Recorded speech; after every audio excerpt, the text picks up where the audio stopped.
Okay, we're going to pick up where we left off in Missionary to Mars. You remember Eustace had just begged a ride from Enzo and Captain Mariana and Rudwick. Rudwick and Mariana said no, and they left, but Enzo stuck around, and now Enzo has asked him if he has a wrist chip, and that's where we're picking it up.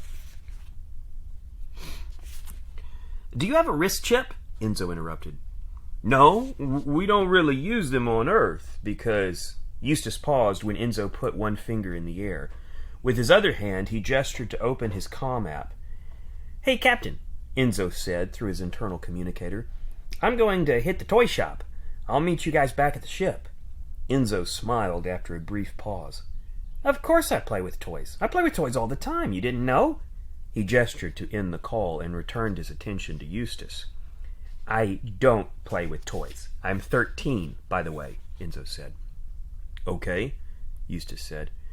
"And since you're 29, that means you were only 16 when Mom had me. You are a single dad, widowed at 20, Grandma died, and you just got custody of me, which is why you know nothing about me. Got it?" "What?" Eustace said. "Repeat it," Enzo said. Eustace mumbled.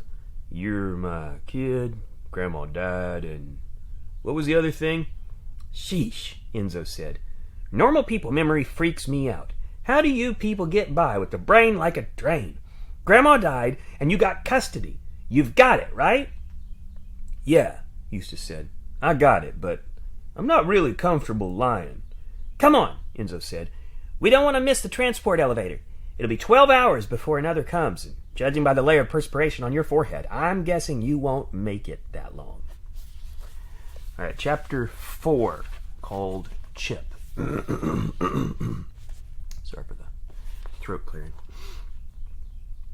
"Next elevator transport is in 7 minutes, Enzo said. He followed the kid toward the massive carbonized ribbon that rose overhead and disappeared into the orange haze of the sky. It looked like a black, featureless skyscraper whose top was invisible from the ground. "How does it work?" Eustace asked. "Man, I'm afraid of how dumb you are," Enzo said. "Top's in geosynchronous orbit. The ribbon is..." Enzo stopped and pointed. "Anchored to the ground, ribbon keeps the orbital docking station from flying off into space. Did I use any words you don't know?" "I know the concept of a space elevator," Eustace said. "I mean, how do we ride it? I've never been on one." "Wait, what?" Enzo said. "You've never left Earth?" "Well," Eustace rubbed the back of his neck, "I haven't needed to. But now, well, I need to. I need to get to Musk City. You see, I have a very important mission." "Were you lying about being able to fix the transponder?" Enzo asked. No, I really can do that," Eustace said. "Okay, what's the transduction eccentricity of an oscillating..." Eustace interrupted, knowing the rest of the question. "Easy. It's 2.34 unless it has a 9-pin transcoder coupling. Then it'd have to be retrofitted for the encapsulator unit to communicate in a digi-oscillating matrix-style base code, in which case it'd still be 2.34, but it would be in a truncated form of reverse binary, so technically 2.31. "Oh," Enzo said. "That actually makes sense. I thought the transponder might need to be transcoded, but I wasn't sure. What the..." The kid paused. "Anyway, we'll look at it when we get there. Well, you know your comm stuff for sure, I can see that, but you're about to enter the most dangerous environment mankind has ever known. Just do what I say and it should be fine. Either way, or actually, I don't know, you might die. It might not be fine, you might die, and that's really probably about a 20-80, I'd say. 80 being the chances of you dying. It's pretty tough up there." He didn't wait for Eustace to answer. They returned to walking and made their way toward the up shuttle station. Eustace let his eyes follow the ribbon toward the sky. A speck, nearly impossible to see, clung to the black thread that hung from the atmosphere. It was descending toward their location. They sat at the terminal with a few hundred people around them. "When we get on, go straight up to level 2 of the elevator. Captain and Rudwick will stay on level 1, so they won't see you if you're up there." Eustace nodded. With every minute, the elevator's apparent size doubled. When it reached the ground, the speck had become a box as big as a house. It was a rounded multi-deck cylinder covered in windows. On its arrival, the crowd stood and moved toward the transport. Enzo silently pointed and rose, gesturing for Eustace to follow. When its doors opened, about 200 people streamed out of the massive elevator. The chaotic murmur surrounded them as they pressed toward the giant lift.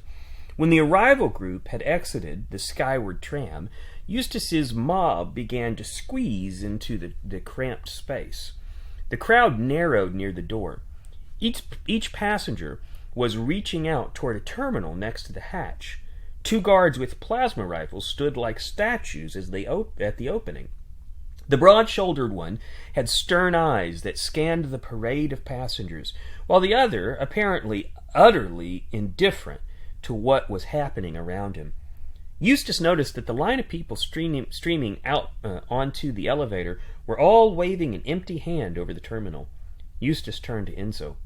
"What are they doing?" "It's a chip," the kid said as he pointed to his wrist. "But I don't have a chip." Eustace wiped a bead of sweat from his forehead. He felt his face tighten. Enzo nodded calmly. Just swipe your hand over the terminal and I'll handle the rest." Enzo smiled. "It'll be like you're my pet." They were being shoved from all sides. It felt like being pressed into a pasta maker for human flesh. Enzo went first through the glass doors. He scanned his wrist, the terminal blinked green, and he stepped into the transport. Once the kid was in, Eustace was exposed and alone in a crowd of strangers. Enzo had crossed the line, and Eustace was eager to do the same. He reached out to the scanning terminal. Instead of a green light, a loud squawk pierced the chaotic noise of the crowd, and a red light illuminated the terminal without intending to. Eustace's eyes sprang to where the fat guard had been standing on duty. He found the barrel of a plasma rifle pointing directly into his left pupil. He followed the length of the gun with his eyes and discovered a uniformed agent attached to the handled end. "You don't scan green, you don't ride," the guard barked. "But Eustace began to speak, but before he could get 3 words out, Enzo was at his side once more. "Dad, come on! We're going to miss Aunt Effie's funeral," Enzo said. Eustace looked down at the kid and lowered his eyebrows. The guard swung his gun, pressed the barrel hard into Enzo's chest. "Step back, kid. This is between your dad and me." "It's just a bad scan, sir. My daddy's chip takes a second scan sometimes." Enzo's voice was childlike. It was an impressive transformation. Eustace was about to speak, but Enzo moved so quickly that he didn't know what was happening. With lightning motion, Enzo grabbed Eustace's hand with his left and lifted Eustace's wrist up and over the scanning terminal. Eustace looked down at the terminal, which was now flashing green. The guard glanced at it and lowered his gun. "Okay, Dr. Gaddy," the guard said. "You and your son are free to go." "Doctor what?" Eustace asked, looking down at his wrist. "But I don't..." He opened his mouth to say more, but Enzo wrapped his fingers around his arm with an aggressive grip. He tugged Eustace onto the transport.